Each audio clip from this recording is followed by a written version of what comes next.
Қайырлы күн, құрметті оқырмандар, каналыма қош келдіңіздер. Бүгін осындай үйімізде ет болмай қалған кезде жасалатын ыстық тағамдардың бірі ірімшіктен орама жасайтын боламыз. Қамыры жұқа, өте дәмді болып шығады. Ең бірінші қамырын жасап аламыз. Ол үшін илеуіштен өткен ұнға бір жұмыртқа, тұз қосылған су құйып, орташа тығыздықта қамыр илейміз.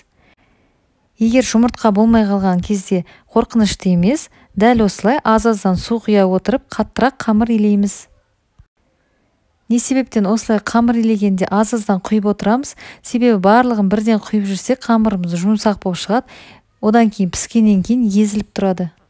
Суын мөлшермен құйдық, енді қолымызбен қамырды жинақтап, одан кейін салафанға салып, 20-30 минутқа демалдырып қоямыз. Уақыт өткеннен кейін тағы бір басып, 10 минутқа тағы да салафанға салып қоямыз.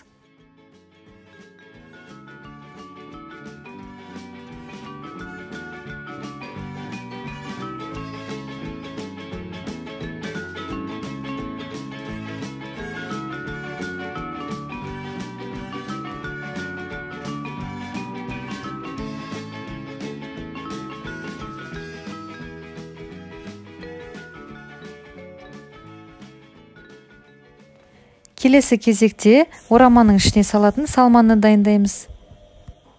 Ол үшін бізге ірімшік, дәміне қарай тұз саламыз және сары май салып, барлығын жақсылап араластырамыз. Егер де үйлеріңізде сиырдың сүті болған жағдайда ірімшікті үйде жасауға болады. Ссылкасын міне тастап кетемін, сол жерден көріп алсаңыз болады, немесе YouTube каналымда видео бөлімшесінде ірімшіктің жасалу жолы бар. Міне қамырымызда уақыты келді, жақсылап демалды. Енді оны ұзынша етіп, 2 немесе 3-ке бөлеміз. Бір бөлігін алып қалып, қалған бөліктері кеуіп кетпес үшін салафанға салып қоямыз.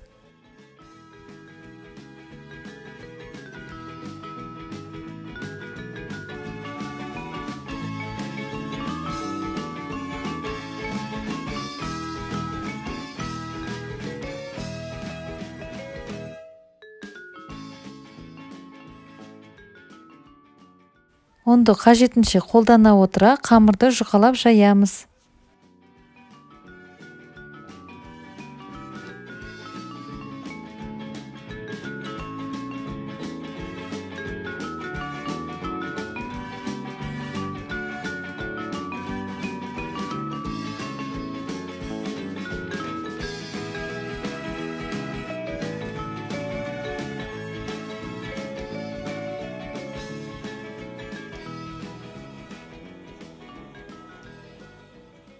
Осылай барлығын жайып алдық.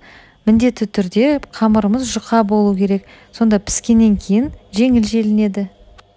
Енді кезекте жаңағы дайындап қойған салманы тең етіп үшеуіне салып шығамыз да орап шығамыз.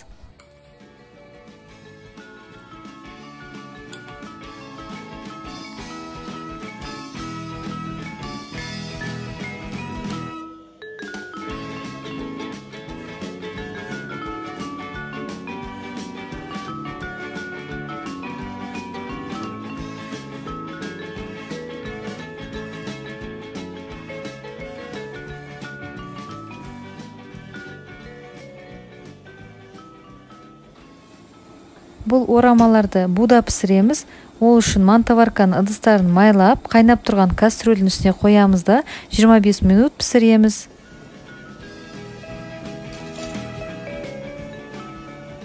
Үстіңгі соусына сливочный соус дайындадым. Ол үшін қаймақ пен жасыл пиязды қайнатқанға дейін жеткізіп өшіреміз.